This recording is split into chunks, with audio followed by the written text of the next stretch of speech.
Résistance des Kalinago, peuple premier, Yehi Yekuana, de l'archipel du continent Wiwi-Nuna-Koto-Iti, entendez île de la Tortue, faussement nommée Amérique, face à leurs envahisseurs génocidaires européens. Les Kalinagos, peuple premier, Yehi Yekuana, de l'archipel du Wiwi-Nuna-Koto-Iti, île de la Tortue, où leur histoire commence. Une épopée infinie. Descendants Wawak, bravant les flots vers leurs îles nouvelles, 4 siècles avant le dit Jésus-Christ, une migration toute belle. Les Kalinagos, sédentaires aux vastes îles du Nord, établissent leur foyer. Village hiérarchisé en royauté, une civilisation où, bien né, rien à payer. Au sud, les Kalinagos nomades et démocrates naviguent entre leurs terres pour chasser, pêcher, échanger outils et mets, évitant consanguinité amère.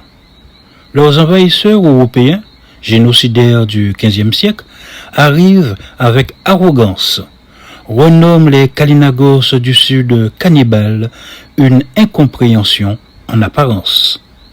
Les chefs rois capturés au nord, mal traduits, une opportunité du malentendu, les Européens les voient soumis, mais ils étaient braves, une erreur suspendue.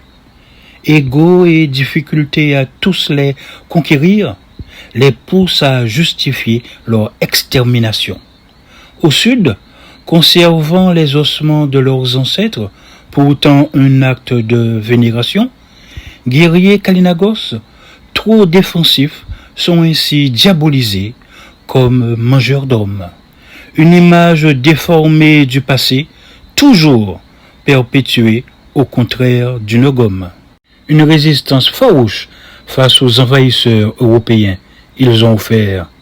Mais par écrit, les Européens révisionnistes les dépeignent en sauvages experts.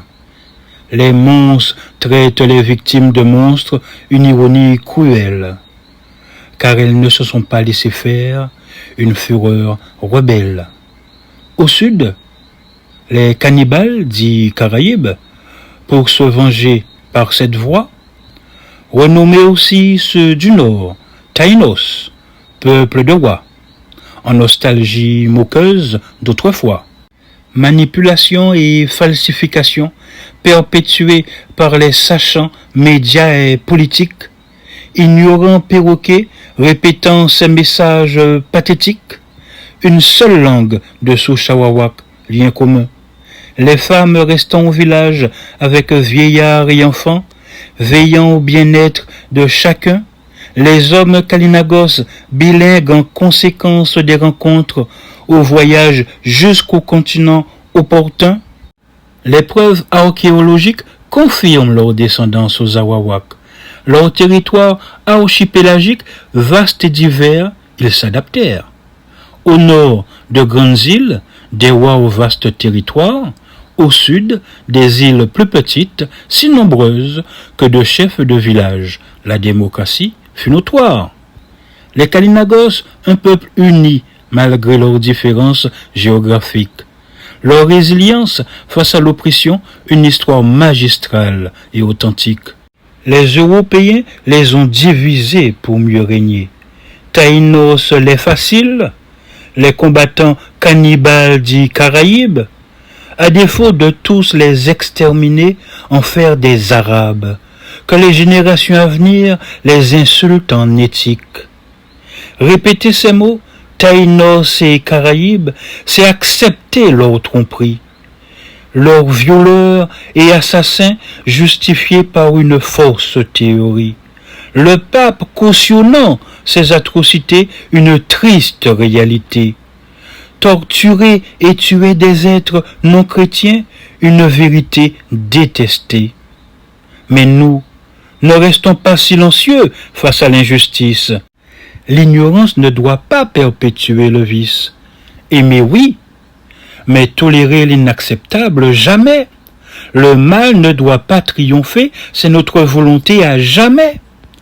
Yanis Malael, l'handicapé de corps, souffrirait bien en silence, de mes douleurs à la colonne vertébrale une épreuve quotidienne intense, mais je refuse de voir tant de mal se perpétuer, j'espère par ignorance.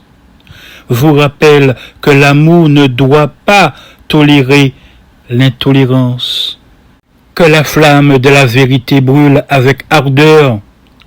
Faites de ce combat contre l'oubli un symbole de grandeur, que de toutes ces douleurs écrits, leur voix se fasse entendre, pour que l'histoire d'autres peuples ne soit plus jamais à prendre. Mardi 11 juillet 2023, que ma voix résonne avec force. Le mal ne triomphera pas, notre détermination s'impose. Yanis Malael, à mon exemple, que votre courage soit une inspiration, à toute lutte pour la justice une bénédiction.